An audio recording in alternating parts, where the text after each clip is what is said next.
Hello students, आज हम लोग करने जा रहे हैं क्लास 9 के मैथमेटिक्स का चैप्टर नंबर 2 जिसका नाम है पॉलिनोमियल्स। पहला पार्ट हम लोगों ने इसका कंप्लीट कर लिया था। आज हम लोग करने जा रहे हैं पार्ट 2। इस सवाल में हमें इस पॉलिनोमियल का वैल्यू फाइंड आउट करना है। इस पॉलिनोमियल का वैल्यू जब y बराबर 2 हो और जब y बराबर 3 हो, -3 हो। तो करेंगे कैसे? तो सबसे पहले हम लोग क्या करेंगे, let P Y is equal to 5y² - 3y + 5। हम लोग इस पॉलिनोमियल को एक नाम दे देते हैं पी वाई। पी वाई क्यों? पी से पॉलिनोमियल और वाई चूंकि इसमें सिर्फ वाई वेरिएबल ही है इसीलिए वाई। अगर एक्स होता तो हम लोग यहाँ पर एक्स लिखते। अब पहला सवाल क्या है, वाई की जगह पे 2 रखना है। तो चलो देखते हैं। एट पहला y इज इक्वल टू 2। हम इस पॉलिनोमियल में y की जगह पर 2 रखेंगे और पॉलिनोमियल का वैल्यू फाइंड आउट करेंगे। तो y की जगह पर 2, तो यहाँ पर जब हम लोग y की जगह पर 2 रखेंगे तो 5 और y² के बीच में कुछ नहीं यानी इनटू है। यहाँ 3 और y के बीच में भी मल्टीप्लाई। इस तरह से ये हो गया 5 × 4 - 3 × 2 = 6 + 5। ये हो गया 20 - 6 + 5। 20 - 6 हो गया 14 + 5 ये हो गया 19। तो ये है इस पॉलिनोमियल का वैल्यू कब, जब y की जगह पे हम लोगों ने 2 रखा। अब दूसरे सवाल में क्या है, y की जगह पे -3 रखना है। At y is equal to -3, जैसा कि यहाँ पर लिखा हुआ है y की जगह पे -3। तो चलो रखते हैं y की जगह पे -3। तो ये हो जाएगा p -3 is equal to 5 × y⁻³ -3, फिर 3 × -3 और लास्ट में 5। अब हम लोग इसको सिंप्लीफाई करते हैं तो -3 का स्क्वायर हो जाएगा 9, माइनस माइनस प्लस 3 3 जा 9 और लास्ट में 5। 5 9 जा 45 प्लस 9 और प्लस 5। जब हम सबको जोड़ेंगे तो ये आएगा 59। तो ये हो गया हमारा वैल्यू, पॉलिनोमियल का वो वैल्यू जब हम लोगों ने y की जगह पे -3 रखा। नेक्स्ट क्वेश्चन में हम लोग को क्या करना है, find P3 if Py is equal to this much. तो इस सवाल में हम लोग क्या करेंगे, P3 फाइंड आउट करना है। P3 निकलेगा कैसे? तो अगर हम यहाँ पर y के बदले 3 रख दें तो P3 निकल जाएगा। तो इसको बनाने के लिए हम लोग क्या करेंगे, सबसे पहले at y is equal to 3। तो यहाँ पर हम y की जगह पे 3 रखते हैं तो ये हो गया P3। और जब यहाँ पर y की जगह पे 3 रखे तो हम इस पूरे के पूरे पॉलिनोमियल में y के बदले 3 रखना पड़ेगा। तो चलो 3 रखते हैं। 3 को जब 3 टाइम्स मल्टीप्लाई करेंगे तो 3 3 जा 9 और 9 3 जा 27। 3 का स्क्वायर ये हो गया 9, ये 3 3 जा 9 और ये हो गया +4। जब हम लोग इस दोनों को मल्टीप्लाई करेंगे तो कितना होगा, ये हो जाएगा 135 और ये -9 और ये +9 घट के 0 हो गया और बचा क्या 4। और जब दोनों को जोड़ेंगे तो ये हो गया 139 हमारा आंसर। हमारा नेक्स्ट क्वेश्चन है, find 0 of the polynomial Pt is equal to 2t - 3। यानी कि ये जो पॉलिनोमियल है इसका 0 निकालना है। तो किसी पॉलिनोमियल का 0 आखिर निकलता कैसे है और 0 निकालने के लिए हम लोग करेंगे क्या? तो किसी भी पॉलिनोमियल का 0 निकालने के लिए हम लोग उस पॉलिनोमियल को 0 से इक्वेट करते हैं। यहाँ पर जो पॉलिनोमियल है Pt, हम इसको भी 0 से इक्वेट करेंगे। जैसे ही 0 से इक्वेट करेंगे तभी हमें पॉलिनोमियल का 0 निकलेगा। तो Pt इज इक्वल टू 0 लिखते। Pt क्यों? क्योंकि यहाँ पर Pt था इसीलिए। अगर Px या Py होता तो Py बराबर 0 लिखते। तो Pt इज इक्वल टू 0 हो गया।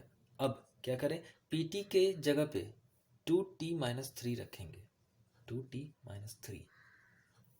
और अब हम लोग इसको सॉल्व करके t का वैल्यू फाइंड आउट करेंगे। तो जब ये -3 उधर जाएगा तो ये हो गया +3 और यहाँ से जब 2 को हम उस तरफ लेके जाएंगे तो ये हो गया 3/2।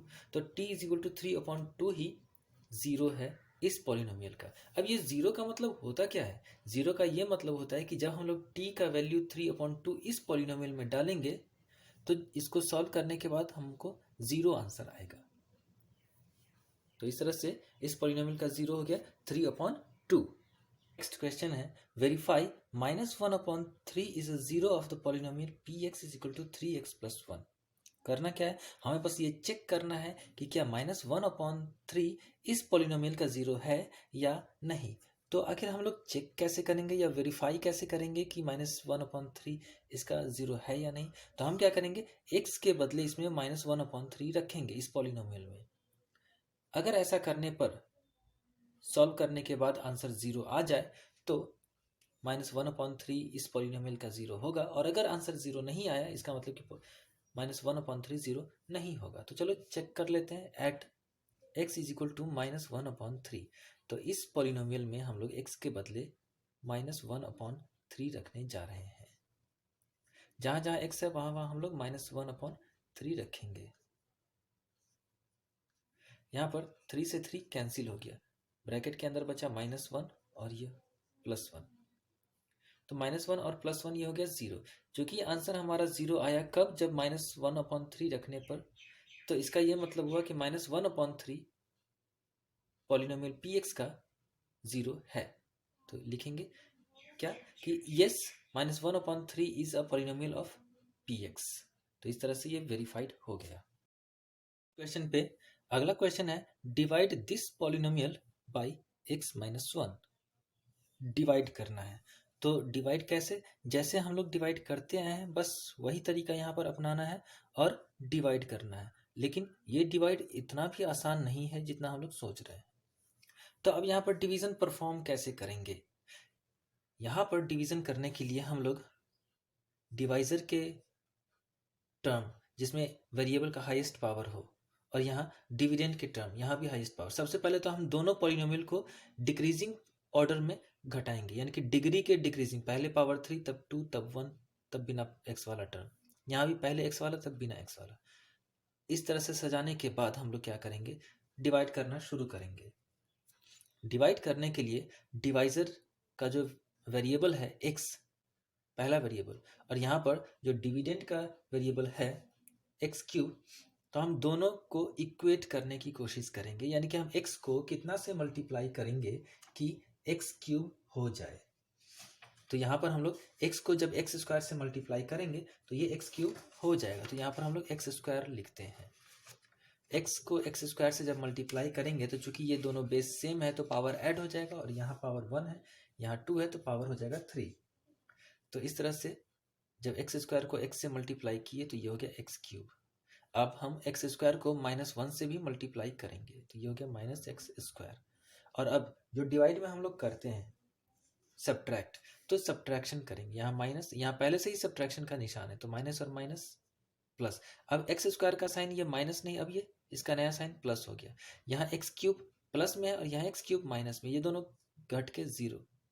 यहाँ -6x² और यहाँ प्लस x², दोनों को जब हम लोग कंबाइन करेंगे तो ये हो जाएगा -5x²। अब इसमें ये दोनों टर्म बच गया, तो यहाँ पर जितने भी टर्म बच गए उसको हम लोग यहाँ पर नोट डाउन कर देंगे नीचे। अब क्या करें, अब हम x को उतना से मल्टीप्लाई करेंगे जितना से मल्टीप्लाई करने पर ये -5x² हो जाए। तो x के आगे यानी कि x का कोफिशिएंट क्या है, कुछ नहीं, यानी 1 है। तो 1 को कितना से मल्टीप्लाई करेंगे कि -5, तो 1 को हम -5 से मल्टीप्लाई करेंगे तो -5 तो आ जाएगा। अब x को x² कैसे बनाए, तो हम x को x से मल्टीप्लाई करेंगे, यानी कि यहाँ पर -5x को जब x से मल्टीप्लाई करेंगे तो -5x² होगा, और जब इसी -5x को -1 से मल्टीप्लाई करेंगे तो +5x हो जाएगा। और अब क्या करेंगे, सब्ट्रैक्शन, यहाँ माइनस है तो प्लस, यहाँ प्लस है तो माइनस, -5x² और +5x²। अब हम पुराने वाले साइन को भूल जाएंगे, तो ये दोनों कैंसिल हो गया, और यहाँ 9 - 4 हो गया 4x -4, ये वाला उतार देंगे। अब x को कितना से मल्टीप्लाई करें कि 4x हो जाए, तो सिंपल है, +4 से मल्टीप्लाई कर देते हैं तो 4x हो जाएगा। अब इसी +4 को -1 से मल्टीप्लाई करेंगे तो -4 हो जाएगा, और लास्ट में क्या करेंगे, फिर से सब्ट्रैक्शन, ये दोनों कैंसिल और ये दोनों भी कैंसिल, तो रिमाइंडर हो गया 0। और हमारा डिवाइड करने पर हमारा क्या आंसर हुआ, ये वाला हमारा आंसर हो गया। सॉल्व करते हैं अपना नेक्स्ट क्वेश्चन। अगले सवाल में है क्या, तो फाइंड रिमाइंडर, रिमाइंडर पता करना है कब, जब इस पॉलिनोमियल को डिवाइड किया जा रहा है x - ½ से। तो चलो डिवाइड करते हैं और पॉलिनोमियल पता करते हैं। डिवाइड करने से पहले हम लोग एक चीज़ इंश्योर कर लेंगे कि हम जिसको डिवाइड करने जा रहे हैं क्या वो स्टैंडर्ड फॉर्म में है या नहीं। तो स्टैंडर्ड फॉर्म किसको बोलते हैं? एक्स के डिक्रीजिंग पावर में सजे हुए टर्म्स को। ये डिक्रीजिंग पावर में है, तो अब हम लोग इसको सॉल्व करेंगे। तो एक्स को कितना से मल्टीप्लाई करेंगे कि एक्स क्यूब हो जाए? तो एक्स स्क्वायर से। ये हो गया एक्स क्यूब, और एक्स स्क्वायर से फिर माइनस हाफ को भी तो मल्टीप्लाई करना पड़ेगा, तो ये हो गया माइनस हाफ एक्स स्क्वायर। और अब सब्ट्रैक्ट करेंगे, यहाँ माइनस है तो माइनस माइनस प्लस हो जाएगा, ये दोनों कैंसिल हो गया। और यहाँ 3x² और ये प्लस हाफ एक्स स्क्वायर, 3 और हाफ को जोड़ेंगे। और ये जोड़ने के लिए हम लोग जोड़ेंगे कैसे? हम यहाँ पर डायरेक्ट 7/2x² लिख रहे हैं, तो ये 7/2 आया कैसे? 3 और हाफ को जोड़ने से। कैसे? तो इसको हम लोग यहाँ पर साइड में कर लेते हैं। 3 प्लस हाफ, इसके बटे में कुछ नहीं यानी 1 है, तो एलसीएम हो गया 2, ये हो गया 3 2 जा 6 प्लस 1, इस तरह से हो गया 7/2। तो इसलिए हम लोग डायरेक्ट यहाँ पर 7/2x² लिख दिया। अब ये दोनों टर्म बच गया, इस दोनों टर्म को हम लोग यहाँ पर नोट डाउन कर लेते हैं। अब x को कितना से मल्टीप्लाई करेंगे कि 7/2x² हो जाए? तो प्लस 7/2x से, तो ये हो गया 7/2x²। और इसी 7/2x को -1/2 से भी तो मल्टीप्लाई करना पड़ेगा, तो ये हो जाएगा -7/4x। और अब फिर से सब्ट्रैक्शन करेंगे, तो ये दोनों तो हो गया कैंसिल। और 3x माइनस नहीं, अब तो इसका साइन प्लस हो गया, तो 3x प्लस 7/4x। अब दोनों को हम लोग कंबाइन करेंगे, तो इसको हम लोग यहाँ पर सिंप्लीफाई करते हैं। 3x प्लस 7/4x, इसके बट्टे में कुछ नहीं यानी 1, तो ये हो गया। पहले तो दोनों का एलसीएम 4 हो गया, 4 3 जा 12x, और ये है 7x, तो ये हो गया 19x/4। तो यहाँ पर हम लोग क्या लिखेंगे? 19/4x, और उसके बाद ये जो 1 बच गया उसको ऐसे जैसे का तैसे ही हम लोग नोट डाउन करेंगे।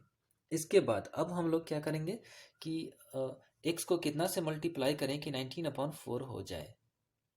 तो यहाँ पर हम लोग प्लस 19/4 से मल्टीप्लाई करने जा रहे हैं, तो ये हो गया 19/4x। और जब इसी 19/4 को हम लोग माइनस हाफ से मल्टीप्लाई करेंगे तो ये हो जाएगा 19/8। अब सब्ट्रैक्शन करेंगे, ये दोनों तो गया, बचा क्या? तो 1 और प्लस 19/8। तो हमारा रिमाइंडर कितना हो गया? हमारा रिमाइंडर हुआ 1 प्लस 19/8। अब हम लोग इसको सिंप्लीफाई करेंगे।